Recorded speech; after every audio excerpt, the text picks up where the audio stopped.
Hello again, Ron Frizzard from A.W. Chesterton, and this is our series of installation of LowE valve packing. This is the fourth and final episode in this series. The first we focused on cutting the rings. The second we discussed how to install the packing rings.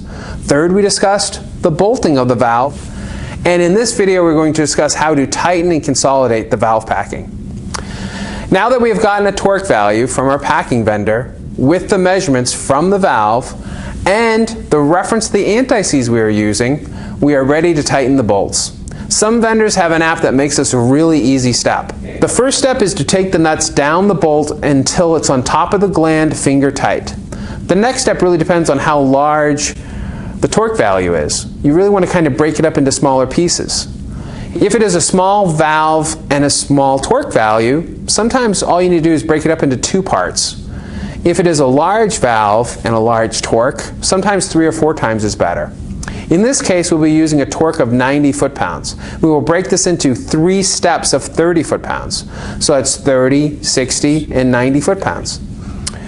So we first set the torque wrench to 30 foot-pounds and tighten both sides until it clicks. We want to keep an eye on the gland as it goes into the box and make sure it doesn't cock. After both sides have been tightened and the torque wrench has clicked, we will move to the torque wrench up to the second level, in this case 60 foot-pounds. You still want to keep looking at the gland to make sure it's going even. Sometimes using a straight edge helps in this regard. Next, the final torque of 90 foot-pounds is applied on both bolts. The next step is one of the most important and often overlooked. That is to consolidate the packing. This is done by moving the stem fully up and down multiple times to get the packing to seat in place. I recommend between 5 and 7 cycles. Now, after you are done with the cycling, put the torque wrench back on the stud and see if they move. Depending on the size of the packing, you should get some consolidation. If there is any, you will need to do some cycling again.